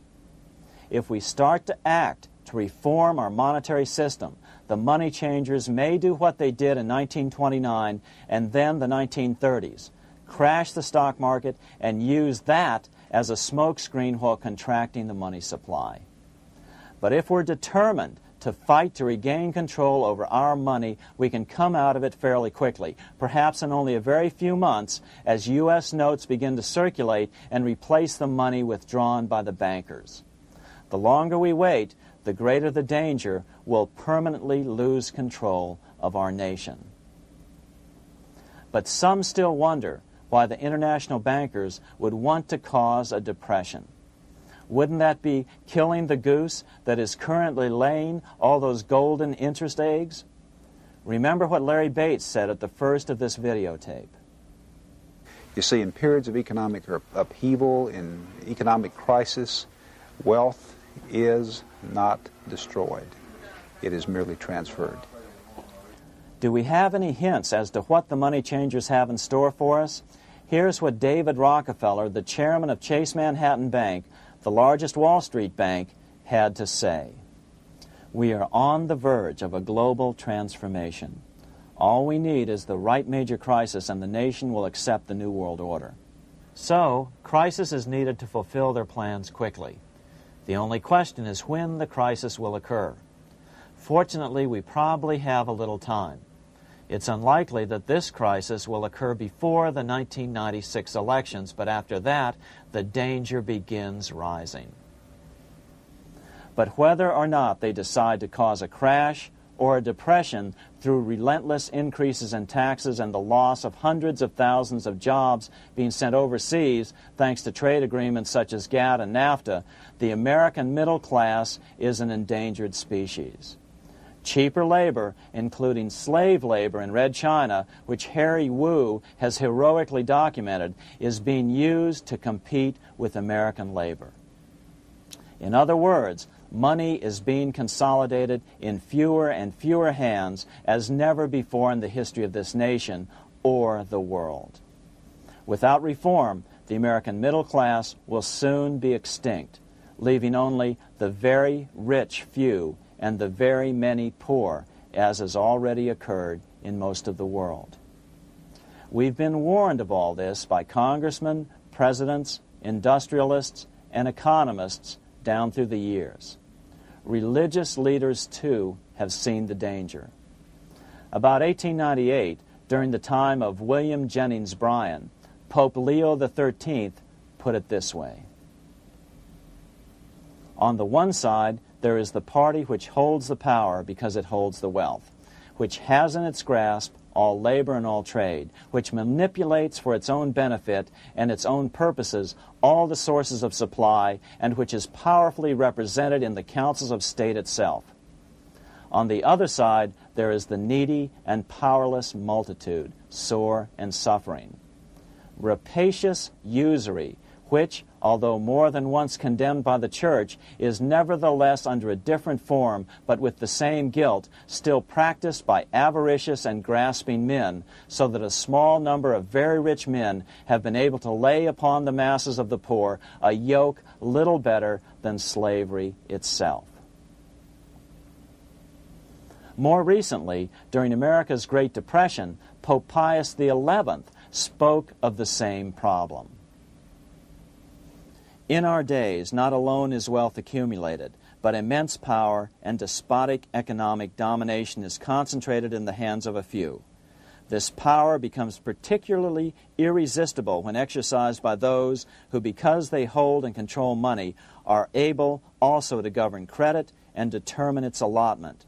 For this reason, supplying, so to speak, the lifeblood to the entire economic body, and grasping, as it were, in their hands the very soul of the economy, so that no one dare breathe against their will. Educate your friends. Our country needs a solid group who really understand how our money is manipulated and what the solutions really are. Because if a depression comes, there will be those who call themselves conservatives who will come forward advancing solutions framed by the international bankers. Beware of calls to return to a gold standard. Why?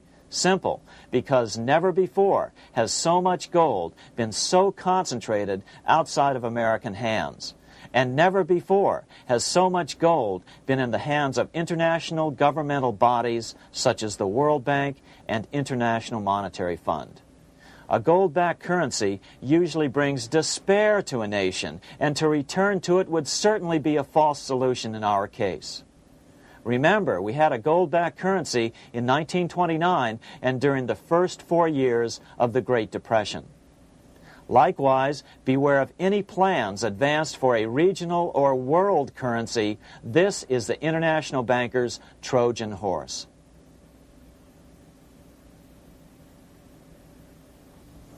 Educate your member of Congress.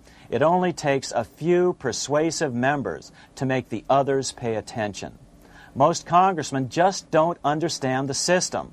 Some understand it, but are so influenced by bank PAC contributions that they ignore it, not realizing the gravity of their neglect. We hope we've made a valuable contribution to the national debate on monetary reform. It remains for each man to do his duty, consistent with his state in life. May God give us the light to help reform our nation and ourselves. We say ourselves because ultimately vast multitudes of men are going to be driven more and more to desperation by the accumulation of the world's wealth in fewer and fewer hands. Men will tend to become like their oppressors, selfish and greedy. Rather, let's keep in mind during this period of reform a warning not to lose sight of greater things, as Pope Pius XI put it.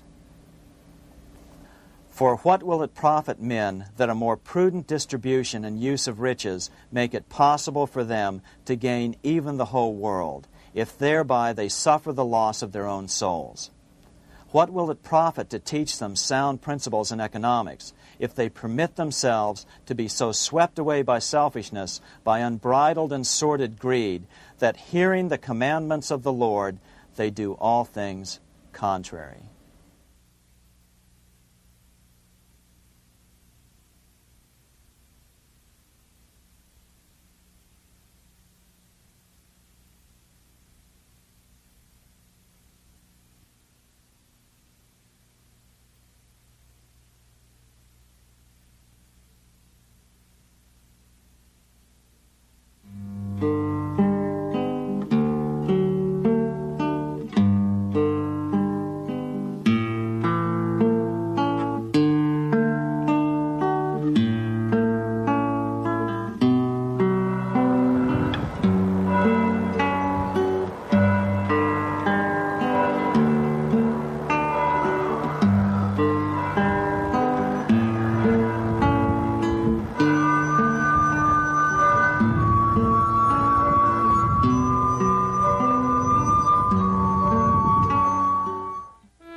Now it was time for the money changers to get back to the business of a new private central bank for America. During the early 1900s, men like J.P. Morgan led the charge. One final panic would be necessary to focus the nation's attention on the supposed need for a central bank. The rationale was that only a central bank can prevent bank failures. Morgan was clearly the most powerful banker in America and a suspected agent for the Rothschilds. Morgan had helped finance John D. Rockefeller's Standard Oil empire. He had also helped finance the monopolies of Edward Harriman in railroads, of Andrew Carnegie in steel, and of others in numerous industries. But on top of that, J.P. Morgan's father, Junius Morgan, had been America's financial agent to the British. After his father's death, J.P. Morgan took on a British partner, Edward Grenfell, a longtime director of the Bank of England. In fact, upon Morgan's death, his estate contained only a few $1 million. The bulk of the securities most people thought he owned were, in fact, owned by others. In 1902, President Theodore Roosevelt allegedly went after Morgan and his friends by using the Sherman Antitrust Act to try to break up their industrial monopolies. Actually, Roosevelt did very little to interfere in the growing monopolization of American industry by the bankers and their surrogates.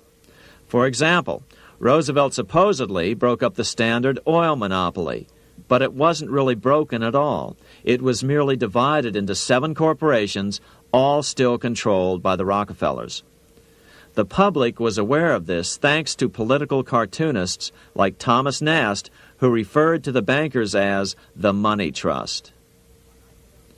By 1907, the year after Teddy Roosevelt's re-election, Morgan decided it was time to try for a central bank again.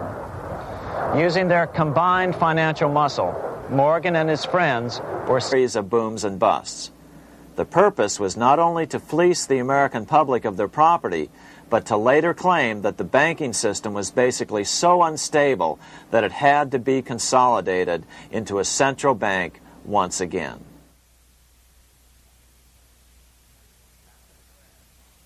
After the crash, Teddy Roosevelt, in response to the panic of 1907, signed into law a bill creating something called the National Monetary Commission. The commission was to study the banking problem and make recommendations to Congress. Of course, the commission was packed with Morgan's friends and cronies. The chairman was a man named Senator Nelson Aldrich from Rhode Island. Aldrich represented the Newport, Rhode Island homes of America's richest banking families. His daughter married John D. Rockefeller, Jr., and together they had 5 sons: John, Nelson, who would become vice president in 1974, Lawrence, Winthrop, and David, the head of the Council on Foreign Relations and former chairman of Chase Manhattan Bank. As soon as the National Monetary Commission was set up, Senator Aldrich immediately embarked on a 2-year tour of Europe, where he consulted at length with the private central bankers in England, France, and Germany. The total cost of his trip alone to the taxpayers was $300,000, an astronomical sum in those days. Shortly after his return, on the evening of November 22, 1910, some of the wealthiest and most powerful men in America boarded Senator Aldrich's private rail car and in the strictest secrecy journeyed to this place, Jekyll Island, off the coast of Georgia. With the group came Paul Warburg.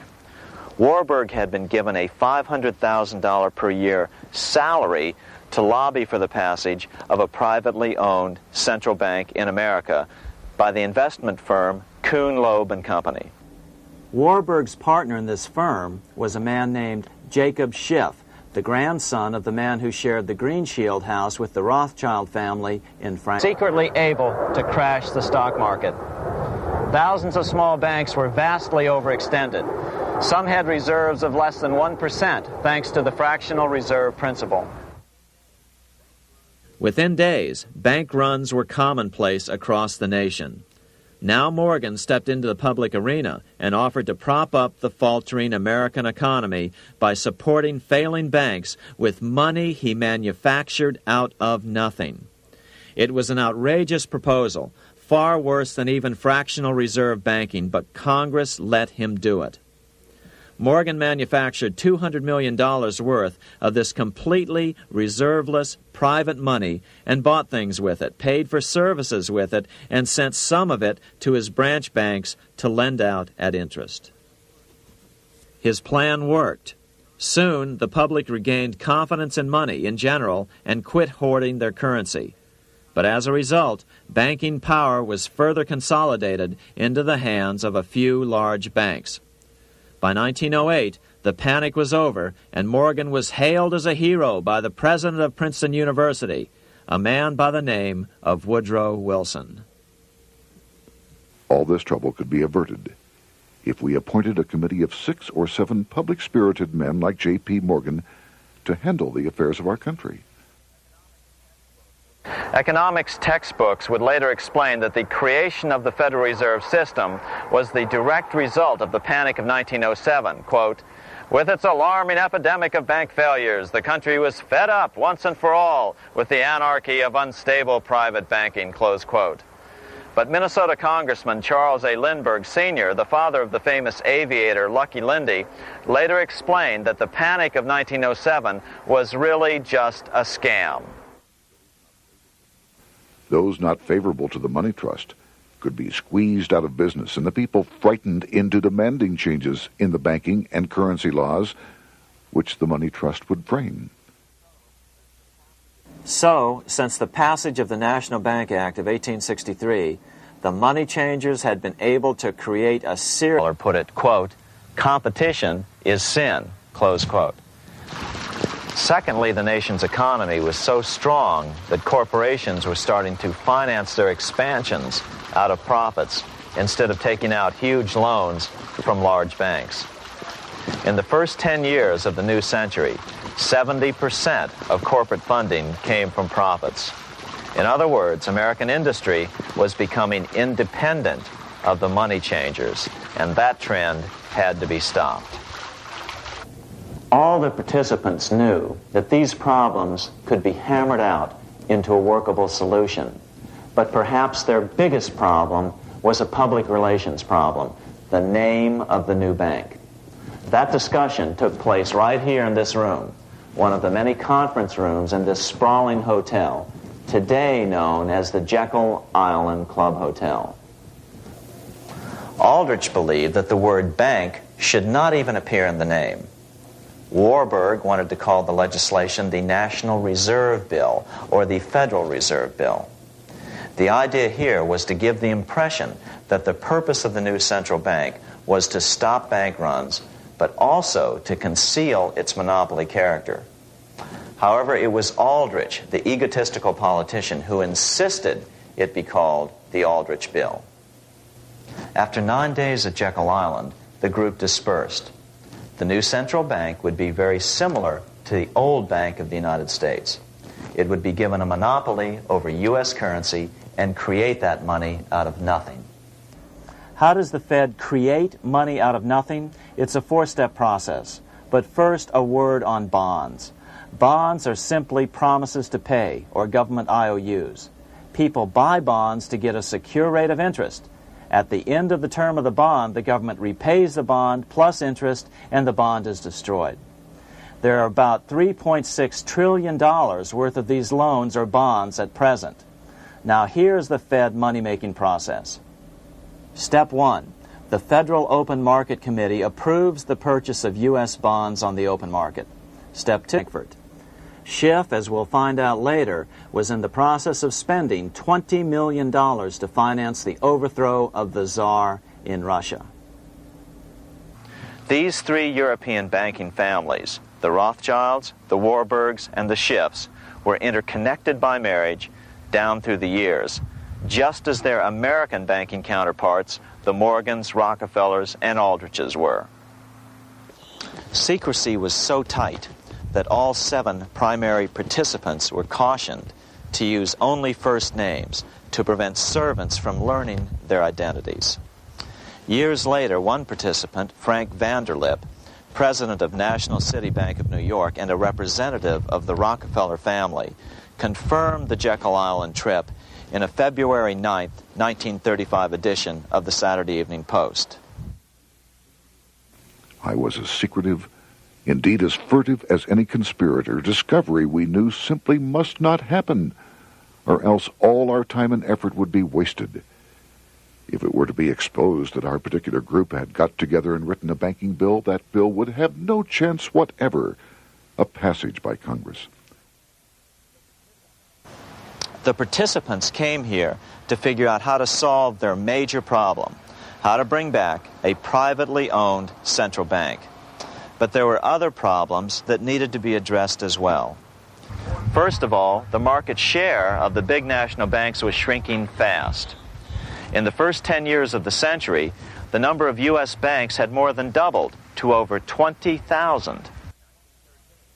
By 1913, only 29% of all banks were national banks, and they held only 57% of all deposits. As Senator Aldrich later admitted in a magazine article,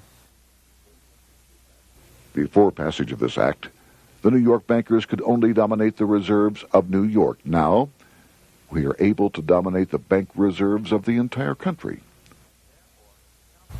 Therefore, something had to be done to bring these new banks under their control. As John D. Rockefeller